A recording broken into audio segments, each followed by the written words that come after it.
Here we go. Hot Rod's blazing topic. It's your boy Hot Rod here with another one. Oh man, what a month. First of all, hope everyone's doing well, of course. First thing first, hope your week was going well, hope your weekend was good. Mine was great. As I venture to a new decade. Entering the 30 stage. Man, we'll get into that a little bit later, but first, don't forget, like and subscribe, always do so. Spread the message. And yeah, man, I like to give a shout out too, because my brother and his newly found wife, Esther, got married 2 weeks ago back in August. So I'd like to say once again to y'all too, man, congratulations. I love y'all. Best wishes on your new journey. Hey, we're here today with my guest again, Maddie, of course, in the background here. Shout yourself out. Hi. What's up? Good. But yeah, man, be honest, I don't have anything too crazy to go off a topic. I guess what I've been thinking about is just like I said, going into this new journey. This is what I call the life transition. When I reflect back on my 20s and I look now going into 30, right? We can't have the same mindset. We must grow, and if we don't grow, that's a serious problem. That's pretty sad. But it's life's transition. When I think about 21 to now. Even 18 if you want to say so, because that's when we really became adults, right? But it's like, when we're talking about a decade, you gotta say 20, but for me, really probably 21 when it started. And I look on it now, and when I think about it, I always think about decisions, decision makings. That's all that's been in my mind is like, okay, when I reflect back now from my 20s into now, I mean, you can't, sober and look into the past, right? You can't tell, oh man, I could have wished and did this better, because then you'll be hurting yourself mentally. But for me, it's like when I reflect on things, I'm like, okay, what is it in my 20s that I did that worked, and what didn't work? And for me, it's like, all right, the certain choices, decisions, because a lot of times you can still think that, okay, the certain things that you're doing, right? I mean, oh man, I could do this better, but then when the situation arises again in another case scenario, you still make that poor choice. So it's like a mental block. Why is that? Even if you know what you're doing is wrong, or certain things that you know you're doing, you know the outcome of it, but we still go through that process. So for me, it's like, all right, why did that continue to happen? And for me, that's when I always looked at early 20s to late 20s, and of course now to 30. But we're not going, go that too much. But it's like, for me, it was decision making, and that's the one thing I'm gonna learn from. Because when I look back on 21 to 29, it was a lot of up and down, a lot of things that resurfaced that I should have, not allowed to come back. That happened early on. That came kind of mid to late 20s. But there were times like, okay, I remember this before, but now you well prepared. Sometimes you could be well prepared, but sometimes you fall into that lapse again. Like, why did I let this happen, or why am I even thinking about this? Even though I know it's wrong, why do I still want this to continue to happen? What is it that I'm doing wrong? What am I missing? What do I want out of that? If I know it's going to be a bad situation, but I think it's just us having that mental block. Is like maybe sometimes we still chase. We chase that the thrill of something that happened in the past, and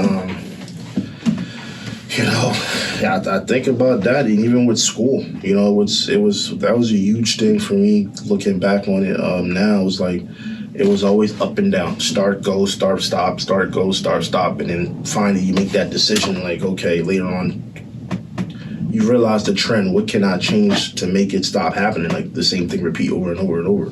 So that's when I knew things were growing, you know what I mean?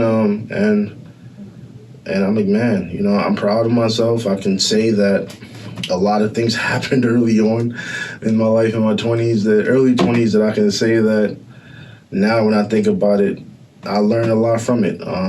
Provide an example for your viewers. Some of them, I don't think I can get it on camera, to be honest, but I'm trying to like be as discreet as possible. But it's like just let's just say if you want to even say like a partying stage, you know what I mean? All of us probably in our early 20s make decisions where we go out and party, right? I've gotten into numerous car accidents early on. That probably, for honestly, is 19. Not even 21. Go back to 19, but I had a few of them. A few car wrecks. It was like, damn, bro, you made some wild decisions and almost got into one like that again earlier this year, 10 years later, but I made the right choice, right? Mm-hmm. Which was, okay, I know that that's when I learned I listened to myself. And like, man, it took me back to 19 when I got into a car accident, but I remember it was my grad party. I knew what that night was going to be like, right? And a lot of times, even like I said, right, what can possibly happen, but you still go do anyway. You still think you're invincible. I didn't get away with it last time. Maybe this time I can get away with it, right? Mm-hmm. But then you know exactly what the outcome is. And I think that's what makes things worse, is the fact that it's one thing we don't know something and we don't have nothing to learn from, but you do know, and then you still allow. I think that even eats you up even more. It makes things even worse. Yeah. When you dwell on it, because it's like, damn, come on, dog. You knew better. You knew what was gonna happen. And it was my grad party back in May when I took my own advice. I was talking to myself like, okay, I know what the night's gonna be. I most likely will get drunk, and I'm gonna be stupid. You know what I mean? So, which ended up being the case, and I got wasted. And of course, it's so funny because, not funny, but it's crazy that night a car accident happened. I wasn't the driver. Unfortunately, someone close to me, really, really close to me, ended up losing their car. And it was just like a reminder, like, damn, like, it could have been you. But I'll listen to myself and know, like, okay, I know what's about to happen tonight. What's these steps? Don't touch the vehicle. I had that night that I was not going to drive. I was not going to make that mistake and get in my car, and knowing that a lot of times people take the risk, right? You get a little bit nice, you still think you're invincible. But I knew, like, it's a grad party, I will most likely get sauced, because it's like one of my biggest accomplishments. I'm gonna get tore up, so I didn't risk it. And I know back in the day, I would have, no doubt about it, felt invincible. I can get away with it, and that can happen. Even though even then it was stupid. You know, I would never promote anybody to drink and drive. First of all, I get an Uber, but I remember leaving to the grad party. When I was, working doing Uber, a lot of my Uber riders would literally tell me stories about how they get out the car. As soon as they get out the bar, they get into a car. The cop looking down the street from their rearview mirror, seeing them get inside their car, come from the bar. Or they going down 2 blocks and they thinking that they're only 2 blocks away. They can make it home. I'm only right there down the street. As soon as they get into that first light, bang, I'll hit their car. Drunk driving, suspended for 3 months. And it was 3 Uber riders back to back I was picking up one time. And like 4 consecutive days was telling me, within 4 consecutive days, 3 of them was telling me how, like, they got into DUIs and they got, their license suspended, got their cars totaled, and they learned from it. And it reminded me going into that grad party, like, okay, I was just talking about this to myself in my head. Like, I know, but that's just an example of what some of the things I've learned early on not to let happen. So when I think about decision making, it just made me think more of being in tune with myself. My intuition is who tells me from my gut, don't do this, or this don't feel right. And that's what it is for me, is like I've learned a lot in my 20s. When something just don't settle or feel right, don't force it. Let it go. Let it be. Because a lot of the times, your first thought is telling you, okay, this is not right, this don't feel right, but you still go on and do it. And a lot of times you would get that message, like you would know how you feel in your heart about something. Like I always say, if God's sending me a message, it either I would have agreed to it right then and there, I would not. If I knew that something that was going on at that moment and I was happy for it, I wouldn't second guess myself. Exactly. But the fact that if something that I feel that is not settling right with me and I'm conflicted back and forth, that's letting me know that, you know what, this is not right. Because I should have my natural instinct, my natural fitting would have been to be like, oh, it's cool, get excited about it, oh, don't worry about it. But the fact that I was always so conflicted about things, and I can get conflicted about things, is telling me maybe it's not a good idea. Or even if it may, and you're not too sure, you're not gonna ever be comfortable with it because you're always gonna be worried about like what if, you know what I mean? And that's a lot of the times that and like I said, going through my 20s and that phase, I've learned, and it was like, all right, decision making was a huge thing. And I would say going now into 30s, I you know, that's why I say people shouldn't be so upset and be, you know, angry about things that they live a regret about they couldn't get done, because at the end of the day, they always say whatever you know, mistakes you do in your 20s, you don't carry it over. It should not be carried over in your 30s. You learn from them, right? And you learn from them. So that's what I say for myself is that, all right, you know what? I've grown a lot, and I do feel proud.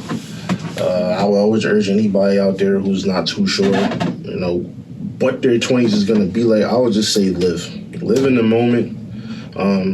If you're not too sure about something, I seek advice, ask close ones, but most importantly, go with your own gut feeling. Because at the end of the day, no matter what somebody could tell you, you're the only person who has to go through it. No one else is going to hold your hand and go through whatever you got to go through. So keep that in your mind and always be like, you know what, make this decision for yourself. Because a lot of times we go off of people thinking. Mm-hmm. You know, we might hear, you know, things that people tell us, and it really is not, you know, it's not shooting from yourself. It's not coming from your heart. You're just doing it because you're being influenced by other people who's telling you what you should and shouldn't do, but it's really not your own thinking. And that can pretty much affect certain moves in your life that you make. And that I'm always say that, all right, I learned. I always gotta credit yoga, man. I love it. You know, yoga. I love it, man. It's I would say in my mid-20s it was a life changer. Yeah. Because that's learning from that. I've taken.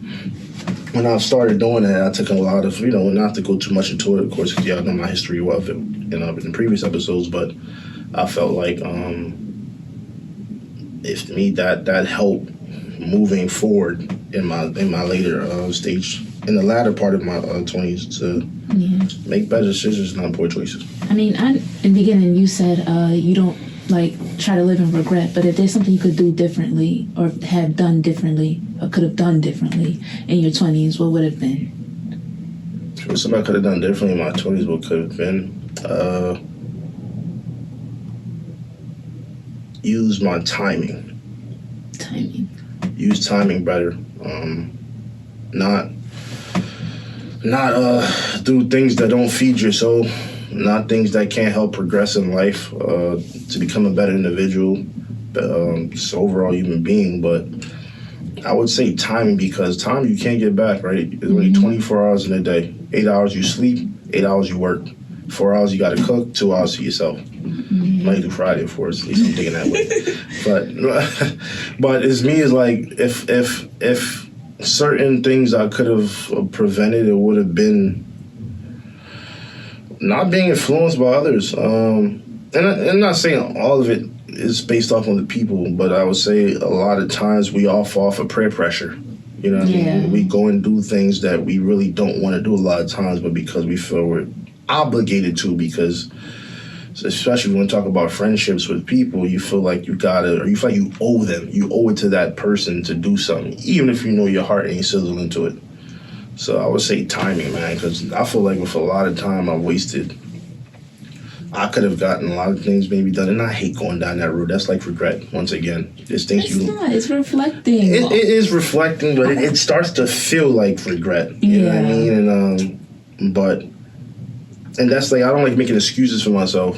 So it's like, but I would say timing. Because maybe I would have been done school a lot sooner. Maybe I would have jumped into my career path a lot sooner. I could have saved better. I could have had my finances way better than I expected. But you know, it's, excuse me, the phone. But that's all I would say. Timing. I can't get that back. But yeah. So when I reflect, that's what I think of, man. I think of that I'm grateful once again for the things in my life. I realized the older I got, my circle did become smaller. The circle becomes smaller. Yeah, I mean, because once you start to pinpoint and realize the things that weigh you down, or you don't associate with no more. The things maybe the things like we talked about last episode, the things maybe that you were accustomed to doing before, but with time your thinking's changed. You maybe outgrow certain individuals and the thought process becomes different. So in doing so, you may lose some people, and but I would say by having not as much people, I say I have less stress. I don't feel like I'm obligated to those things. I'm obligated to people and attending things that I may not want to attend, and going places where I may not want to go, don't care to go to anymore. I feel with less stress. I don't get as many phone calls about, hey, let me borrow this money. Hey, can we go do this? Hey, can you take me here? Hey, can I get a favor? Things that you just feel like it's like, oh, come on, dog. It's over and over. So I'll say I've been more focused since then, more in tune, more progressed. In the words of the great Herman, I would say Dulcie, I would say is audit your circle. I like that phrase, because it's true. You gotta check around. You check all the boxes and see who's slowing you down and who's helping you get to the next level. Who has a purpose in your life? Because people don't have to understand sometimes that you gotta hold on people with value, and who's there and who's just taking up space. Yeah, I saw a quote like that. It said, "Show me your friends and I'll show you your future." Yeah. And I was like, that's deep. If I can jump and see it, I would love to. You fucking fuck out of here. But that's one thing I would say. It did. It's circle became smaller and smaller, but a lot got done though. A lot got done, and it's not saying like once again you hate people or you don't like people. It's just you choose yourself first. And I think once you start to choose yourself first, you realize some of the things is just unnecessary that you're holding in your life.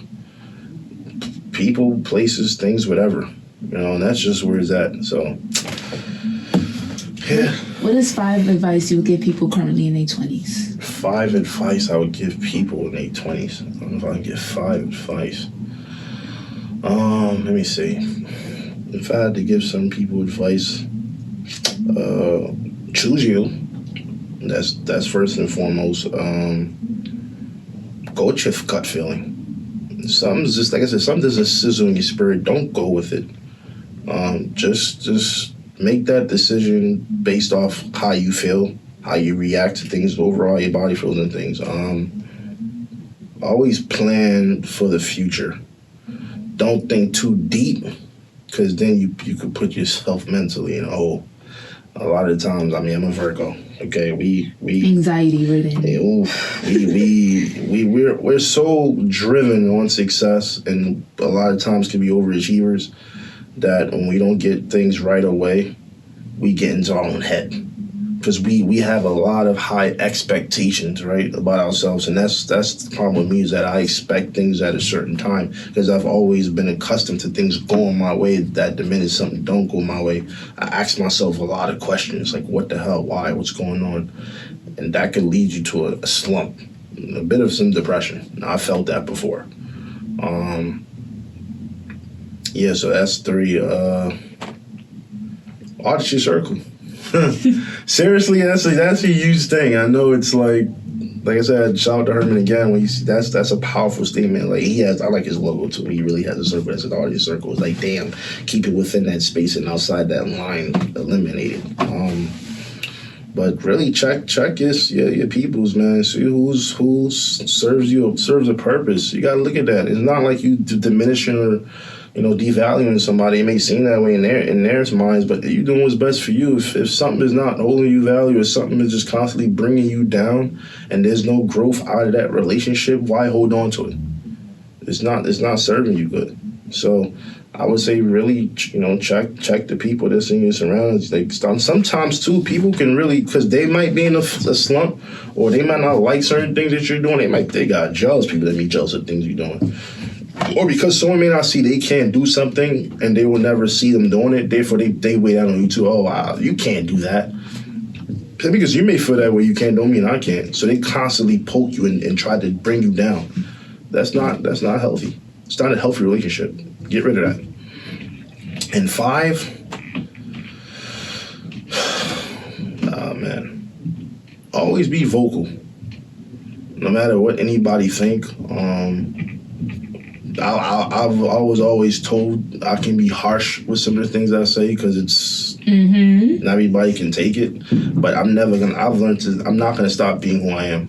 I mean, you're gonna respect my truth than me laughing in your face and telling you something that you want to hear and it's a lie. Yeah. Sure. And even sometimes a lot of things I may not say, or someone can tell you something, you may not agree with it, or you may not see where they were coming from at that moment. And it may not be now. It could be a year, months from now, a year from now, even 5 years from now. You might come back and say, I remember when this person said it. I didn't understand it then, but I can see I see where they're coming from now. I can see maybe back then it was hard to comprehend where they were coming from, but you might have a situation that may arise later down the line. You're like, oh shoot, I remember when Rod said this. Now I get it. So just be yourself, be you, be bold. Always express yourself coming from your heart. Don't think too much into it. Someone asks you a question, don't make it sound pretty and all that. No, just be who you are. Just be you. Be you and be bold. People's always gonna have negative things to say about you anyway. So who cares? So yeah, that's the advice I'll give people. Okay. And what are you looking forward to in your 30s? In my 30s. Oh man. You took all the lessons from your 20s. Now 30s is to apply it. So what are you going to apply in your 30s? Right now, I'm just trying to, honestly, just getting within a career. I'm striving towards just working. I know people say, because you're 30, it's time to look, settle down, and when you're gonna get married and have kids. If one thing anybody knows about me, they would tell you, Rodney, don't go by no damn social rules. I don't follow societal rules. I just go with my gut instincts, how I feel at the moment. Mm-hmm. And right now, it's just me focusing on getting my career together and going forward from there. That's the root of the tree. Your career's not together. Yeah, I mean, some people do things because, like I said, social pressure, and then they go put themselves in a hole, and they go struggle because they was doing something they wasn't ready for at the moment. Sure, I know plenty of people out here who thought they was ready to get married and have kids, and now they're like depressed, stressed the hell out, constantly have to make ends meet, and they have to think about having someone else that's relying on you to live. It's not a serious thing. It's not easy. I'm not saying that people shouldn't do it. If you feel like you're comfortable, you're able to do it, then do so. But if you're not, once again, make the best decision for you and don't care what other people think. Your body, your choice, right? Yeah. You know where I'm coming from. But yeah, I would say, just looking to getting my career together and then let everything else pan out. And that's it. So, life choices, life decisions. That's when I reflect on now, and when I think about 10 year, the 10-year decade I just came from, and I look forward to the 10-year, the next 10 years, if it's God's will, that I see the next 10 years. So that's what I'm leaving at today. Life decisions, Hot Rod's blazing topic. Got your boy back with another one, man. Once again, like and subscribe, share the message, share the love. You can hate too. People swear how people hate too. Anything's a view. Anything. I mean, whatever. It's a view regardless. Yeah, I don't know. I try not to look into the analytics part of things, but I understand it is what it is. But yeah, so catch y'all later, man. I'm out.